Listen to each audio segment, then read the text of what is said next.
Hi guys, I'm Rajkumar. I'm freelancer. Today பார்க்க போகிற videos வந்து என்னன்னு பார்த்தீங்க அப்படின்னா கூகுள் ஆட்சன்ஸ்லேருந்து எல்லாராலையும் மணி மேக் பண்ண முடியுமா முடியாதா ஓகேங்களா.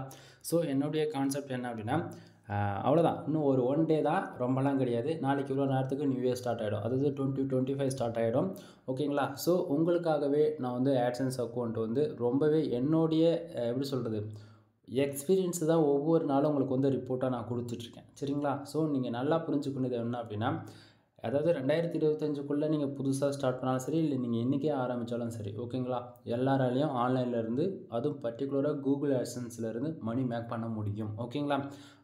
பட் நல்லா ஒன் திங் புரிஞ்சுக்குங்க, நீங்கள் போதுன்ற அளவு எஃபெக்ட் போடணும் ஓகேவா. 1 இயர் உனக்கு மணின்றதில் நீங்கள் ஃபோக்கஸ் பண்ணக்கூடாது, கற்றுக்கிட்டு எஃபெக்டிவாக ஒர்க் பண்ணணும். ஒர்க்கு ஃபுல்லாக போட்டுரு, அதுக்கப்புறம் ரிசல்ட் எதிர்பார் ஓகேவா. இதுக்கிடையில் யாராச்சும் 3 மாதத்தில் காசு வந்துடும், 6 மாதத்தில் காசு வந்துடும், 1 இயரில் காசு வந்துடும் சொல்லிவிட்டு உங்கள் ஒரு மானிட்டேஷனான அக்கௌண்ட்டே கொடுக்குறாங்க அப்படின்னா தயவு செஞ்சு வாங்காதீங்க, அது ஃபுல்லி ஃபேக்கான இன்ஃபர்மேஷன். தென் டைம் பாருங்கள், கரெக்டாக 11:53 ஆகுது. இது பகல் இல்லை நண்பா, நைட்டு ஓகேங்களா. ஸோ ஆட்சன்ஸ் சம்மந்தமாக நம்ம ஆல்ரெடி பல எக்ஸ்பெரிமெண்ட் பண்ணியிருக்கோம் 3 இயர்ஸாக. தென் அதில் டிசம்பர் 1 புது எக்ஸ்பெரிமெண்ட்டு ஸ்டார்ட் பண்ணியிருக்கோம் சரிங்களா. ஸோ அதனுடைய ப்ரூஃப் தான் நீங்கள் பார்த்துட்ருக்கீங்க. டே 1 இன்னி வரைக்கும் நம்ம ரெகுலராக வாட்ச் பண்ணவங்களுக்கு தெரியும் சரிங்களா. சரி, இப்போ மேலே இருக்கக்கூடிய இந்த ப்ளூ கலர் ஏர்னிங் செக்ஷன்ஸ் இருக்குல்லையா, இதை நம்ம டீட்டெயிலாக பார்த்தலாம். கூகுள் ஆட்சன்ஸ் பொறுத்த வரைக்கும் நமக்கு எதுக்கு தெரியுமா ரெவன்யூ கொடுக்குறாங்க, நம்ம வெப்சைட்டுக்கு வரக்கூடிய பேஜ் யூஸ்க்கு வருதா இல்லை இம்ப்ரெஷனுக்கு வருதா அப்படின்னு சொல்லி கேட்குறவங்களுக்கு எல்லாருக்கும் ஒரே பதில் அப்படி கிடையாது. கூகுள் ஆட்சன்ஸ் பொறுத்த வரைக்கும் நமக்கு ஃபுல்லி ஆட் கிளிக்கு தான் ரெவன்யூன்றது ஒன்று கிடைக்கிது சரிங்களா. ஸோ நம்ம வெப்சைட்டுக்கு இன்றைக்கி மட்டும் எவ்வளோ வந்திருக்கு அப்படின்னா கிட்டத்தட்ட 0.11 சென்ட்ஸ் வந்து நமக்கு இன்றைக்கி வந்து நமக்கு கிடச்சிருக்கு. எஸ்டர்டே அதாவது நேற்றுக்கு வந்து பார்த்திங்க அப்படின்னா 0.12 சென்ட்ஸ் வந்து கிடச்சிருக்கு. லாஸ்ட்டு 7 டேஸில் 0.80 சென்ட்ஸ் வந்து கிடச்சிருக்கு. திஸ் மந்தில் ஓவராலாக $2.80 வந்து கிடச்சிருக்கு. நல்லா புரிஞ்சுக்கணும், நான் எதனால் மானிட்டேஷன் அக்கௌண்ட்டே இருந்தாலும் ஏன் வாங்க வேண்டாம்னு சொல்கிறேன் அப்படின்னா, ஒரு மாதம் கம்ப்ளீட்டாக முடிய போகுது. நாளைக்கு நைட்டு 12 மணிக்கெலாம் நியூ இயர் ஸ்டார்ட் ஆகிடும். புரியுதுங்களா என்ன சொல்ல வரேன்னு.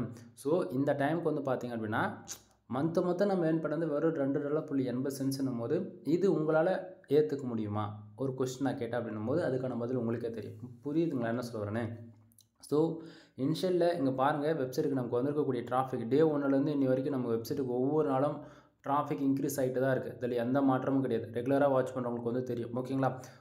ஃபஸ்ட் டே 1 400 பேர் இருந்தது, இன்றைக்கி மந்த் எண்டுன்னும் போது 1000 பேர் வராங்க அப்படின்னும் போது நான் இப்போ எந்த அளவுக்கு எஃபெக்டிவாக என்னுடைய வெப்சைட்டுக்கு நான் ஒர்க் பண்ணுறேன்றது நீங்கள் பார்க்கணும் ஒன்று. அதே சமயத்தில் இந்தியாவிலேருந்து வந்தால் நமக்கு ரெவன்யூ வராதுன்றது கிட்டத்தட்ட 2 இயர்ஸ்க்கு மேலே லைவ் ப்ரூஃபை நான் கொடுத்துருக்கேன். அதெல்லாம் ரெகுலராக வாட்ச் பண்ணுறவங்களுக்கு வந்து தெரியும். புரியுதுங்களா. ஸோ என்னுடைய கான்செப்ட் என்ன அப்படின்னா, நமக்கு பேஜ் சிடிஆர் எப்போயுமே 10க்கு மேலே போகக்கூடாது. ஸோ ஆர்கானிக் டிராஃபிக் கொண்டு வரணும் அப்படின்னும் போது நமக்கு இந்தியா பேஸ் பண்ணி ஒர்க் பண்ணாலும் தப்பு கிடையாது, நல்லா புரிஞ்சுக்கோங்க. பட் நான் இனிஷியலில் மணி ரிலவெண்ட்டாக ஒர்க் பண்ண கிடையாது. மணி எனக்கு வந்து சம்டைம் தேவை அதிகமாக இருந்தாலுமே கூட இப்போதைக்கு எனக்கு மணி மேலே நான் ஃபோக்கஸ் பண்ணாமல் என் வெப்சைட்டுக்கு வரக்கூடிய ஆடியன்ஸ் மேலே தான் நான் ஃபோக்கஸ் பண்ணிகிட்ருக்கேன். புரியுதுங்களா.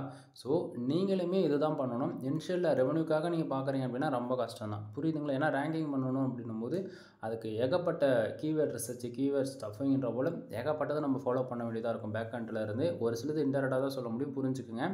தென் நீங்களும் ஆன்லைனில் மணி மேக் பண்ணணும்னு விருப்பப்பட்டீங்க அப்படின்னா ஃபர்ஸ்ட் ஆஃப் ஆல் ஒரு பிளாகானா என்ன, வேர்ட் ப்ரெஸ்னா என்ன, அதில் எப்படி பேஜ் கஸ்டமைஸ் பண்ணுறது, எப்படி போஸ்ட் போடுறது, on page SEO, off page SEO, technical SEO, competitor, back லிங்க்னா என்ன, டொமைன் அத்தாரிட்டினா என்ன, டொமைன் ரேட்டிங்னா என்னன்னு சொல்லிட்டு ஆணி வர கற்றுக்குங்க சரிங்களா. ஸோ டைம் வந்து நமக்கு வந்து ஒரு 4 நிமிஷம் இருக்குது. பேஜ் நான் ரீஃப்ரெஷ் பண்ணி காட்டுற பாருங்க. ஏன்னா நிறைய பேர் நான் கொடுக்கக்கூடிய ரிப்போர்ட் ஃபேக்காக வருதுன்னு சொல்லிட்டு கேட்டுருவீங்களா, அதனால் தென் எஸ்டே வந்து இதை நான் ஸ்விட்ச் பண்ணி காட்டுறேன். நேற்றுக்கு வீடியோ இன்றைக்கி வீடியோ கம்பேர் பண்ணி பார்த்தீங்கன்னா ஓரளவுக்கு ஐடியா கிடச்சிடும் நம்ம கொடுக்குற ரிப்போர்ட் ஒரிஜினலாக ஃபேக்கான்னு சொல்லிட்டு. சரி தெரியுதுங்களா. ஸோ எல்லாத்தையும் நான் மாற்றி காமிச்சிருக்கேன். தென் இப்போது கூகுள் ஆட்சன்ஸ் பொறுத்த வரைக்கும் பேக் எண்டில் இந்த ஏர்னிங் செக்ஷன் எப்படி தெரியுமா ஒர்க் ஆகும். நமக்கு டுடே டாலர் எவ்வளோ வந்தாலும் சரிங்க, ஒரு $1, $10, $1000 எவ்வளோ வந்தாலுமே, டுடேவில் எவ்வளோ வந்தாலுமே திஸ் மந்தில் பாருங்கள் இந்த $2.80 இருக்குல்ல, அதில் ப்ளஸ் பண்ணி தான் காட்டும். தென் எக்ஸாக்டிங்காக 1 ஹவருக்கு ஒன்ஸ் வந்து ஆட் ஆகிடும். ஸோ இன்னும் துல்லியமாக சொல்லணும்னா 45 மினிட்ஸ்க்கு ஒன்ஸ் வந்து ஆட் ஆகிடும் சரிங்களா. ஸோ அந்த விதத்தில் இந்த 0.11 வந்து பார்த்திங்கன்னா இந்த $2.80 கூட ப்ளஸ் பண்ணி தான் ஓவராலாகவே $2.80 காமிக்குது சரிங்களா.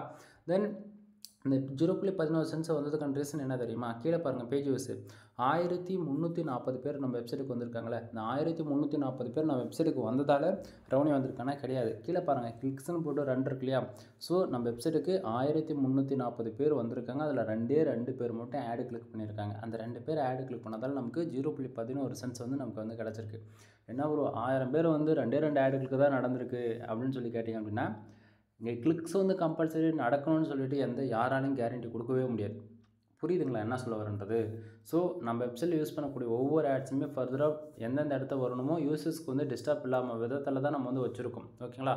1000 பேருக்கு கிட்டத்தட்ட 1280 இம்ப்ரெஷன், அதாவது இருக்கிற பேஜஸ்க்கு தகுந்த அவ்வளோ இம்ப்ரெஷன் வந்திருக்கு அப்படின்னா அந்த பேஜஸ்க்கு, அதாவது யூசர்ஸ் உள்ளே வராங்க, கண்டென்ட்டை ரீட் பண்ணுறாங்க, வெளியே போயிடறாங்க. ஸோ யூசர்ஸ்க்கு வந்து அதிகமான ஆட்ஸ் வந்து ஷோ பண்ணலைன்றது அங்கே ஒரு மேட்ரு. புரியுதுங்களா? ஸோ நான் ஹெட்டரில் வச்சிருக்கலாம், அப்படின்னா ஃபுட்டரில் வச்சிருக்கலாம், ஏதோ ஒரு இடத்த தான் வச்சுருக்கேன். பட் ஆனால் யூசர்ஸ்க்கு எந்த விதத்துலையும் அஃபெக்ட் பண்ணாத அளவுக்கு தான் நம்ம வச்சுருக்கோன்றது புரிஞ்சுக்கணும் இதுலேருந்து. ஸோ இம்ப்ரெஷன் எந்த அளவுக்கு ஹையாக இருக்கோ அந்த அளவுக்கு நம்ம வெப்சைட்டுக்குள்ளே ஆடியன்ஸ் வந்து டியூரேஷன், அதாவது அந்த மினிட்ஸ் இருக்காங்க, 1 நிமிஷம் 2 நிமிஷம் இருக்கிறது, அவங்க எவ்வளோ நேரம் இருக்கிறாங்கன்றது குறிக்கும் இந்த இம்ப்ரெஷன் மூலிமா. புரியுதுங்களா? தென் பக்கத்தில் இருக்கக்கூடிய சிவிசி அண்ட் பேஜ் ஆர்பிஎம் பார்த்தீங்கன்னா, பேஜ் ஆர்பிஎம் நம்ம ஒர்க் பண்ணக்கூடிய கீவேர்ட்ஸ் அண்டு ஒர்க் பண்ணக்கூடிய கண்ட்ரிஸ். சரிங்களா? இப்போ நான் வந்து இந்தியா பேஸ் பண்ணி தான் ஒர்க் பண்ணிகிட்ருக்கேன், இதில் எந்த மாற்றமும் கிடையாது. ஸோ அதனால் எனக்கு பேஜ் ஆர்பிஎம் ரொம்பவே கம்மியாக தான் இருக்குது.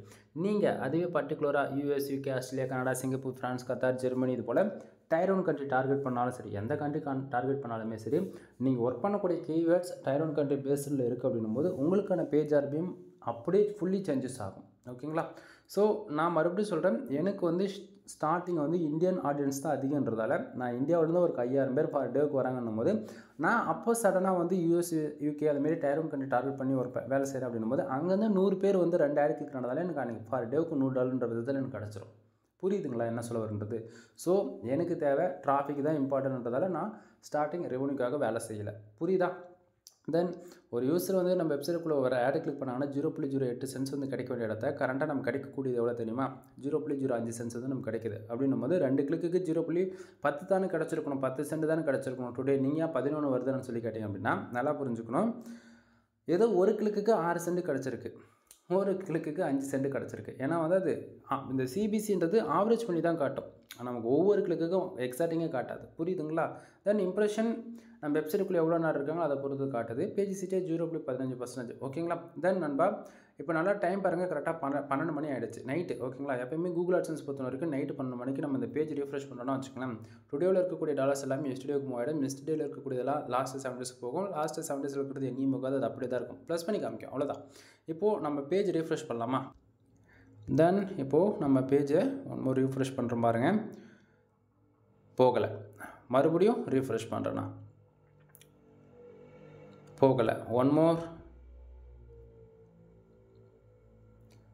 போகலை. ஆக்சுவலி இப்போ போகலை அப்படின்னா கூகுள் ஆட்சன்ஸ் பொறுத்த வரைக்கும் கரெக்டாக நமக்கு எப்போ தெரியுமா போகும்? 12 மணிக்கு ஒன் டைம் வந்து சுவிட்ச் ஆகுது அப்படின்னா அது ஸ்டார்டிங் 1 வீக் அப்படி இருந்தது. இப்போ 12:05 அப்படின்னா 12:10, ஒரு 3 விதமான டைம்ஸ். ஆனால் இங்கே நல்லா பாருங்கள், ஆட் யூனிட்ஸ் பாருங்கள். இந்த இடத்த இருந்தது, அதாவது இந்த வீடியோஸ் பார்க்குறீங்க அப்படின்னா வீடியோவில் அப்படியே ரிவர்ஸ் ஓட்டி பாருங்கள்.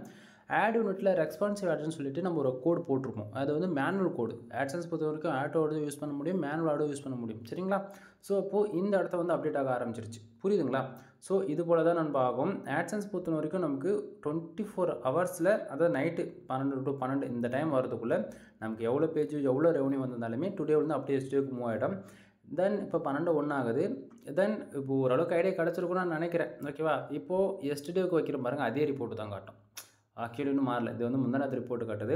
கரெக்டாக 12:05க்கு இது எல்லாமே மாறிடும். ஓகேவா? ஸோ இந்த 0.11 சென்ட்ஸ் வந்ததுக்கான ரீசன் என்னென்னா, அந்த கண்ட்ரீஸில் பார்த்தீங்கன்னா ஓரளவுக்கு ஐடியா இருக்கும். இந்தியா, ஸ்ரீலங்கா, யுனைடெட்ஸ் அரபு எஸ்டிமெண்ட்ஸு இதெல்லாம் பார்த்தீங்கன்னா ஜஸ்ட்டாக ஒரு பேஜ் யூஸ் கிடச்சிருக்கு. ஓகேவா? தென் யூஎஸ் வந்து ஒரே ஒரு பேஜ். பட் ஆனால் பேஜ் யூஸ்னு ஓவராலாக 1320 பேருமே இந்தியாவில் தான் வந்து கிடச்சிருக்கு. கிளிக் வைஸ் பார்த்தாச்சுன்னா 2 கிளிக்ஸ் நடந்திருக்கு. ஓவராலாக 0.10 சென்ட்ஸு. புரியுதுங்களா? பட் ஆனால் நமக்கு வந்திருக்கக்கூடியது 0.11 சென்ட்ஸு.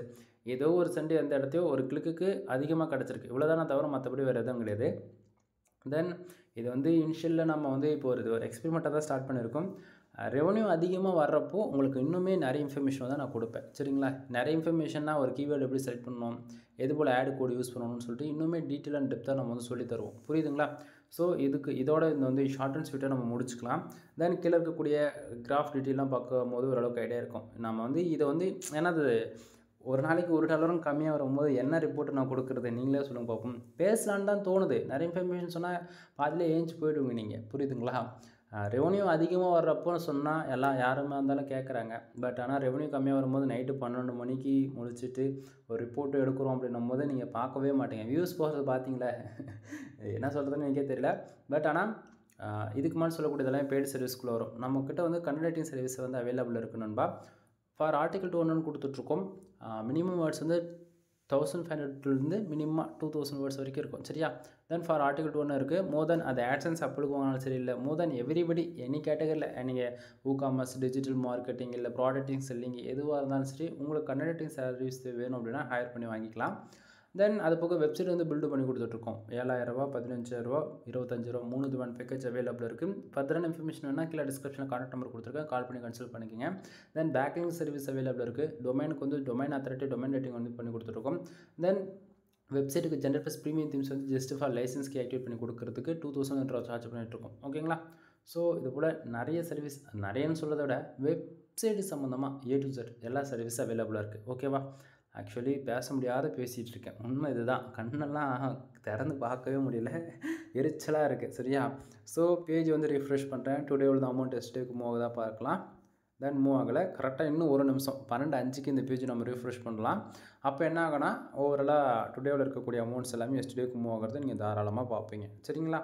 தென் உங்களுக்கு ஏதாவது வெப்சைட்டு சம்மந்தமாக டவுட் இருக்குது அப்படின்னா நீங்கள் தாராளமாக கால் பண்ணி கன்சல்ட் பண்ணிக்கலாம். இல்லை ஏதாவது பெய்டு சர்வீஸ் வேணும்னாலுமே நீங்கள் தாராளமாக கால் பண்ணி கன்சல்ட் பண்ணிக்கலாம். நம்ம வெப்சைட்டை பில்டு பண்ணி கொடுக்குறோன்னு சொன்னாலே அது எல்லாமே அதை தாண்டி வெப்சைட் நம்ம செல்லும் பண்ணிகிட்ருக்கோம். மானிட்டேஷன் ஆன அக்கௌண்ட்டு, பின் வெரிஃபைட் ஆன ஆட்சன்ஸ் அக்கௌண்ட், இது போல் செல்லும் பண்ணிகிட்ருக்கோம். உங்களுக்கு அதாவது .com டொமைன் அவைலபிள் இருக்கும். சில டைமில் .in அவைலபிள் இருக்கும். அது போல் சொல்லிக்கிட்டே போகலாம். ஓகேங்களா? பட் என்னோடய சஜஷன் என்னென்னா அமௌண்ட்டு ப்ராப்ளம் இல்லைனா மட்டும் நீங்கள் அப்ரூவல் சைடு வாங்குங்க. இல்லை அப்படின்னா தயவு செஞ்சு கற்றுக்குங்க.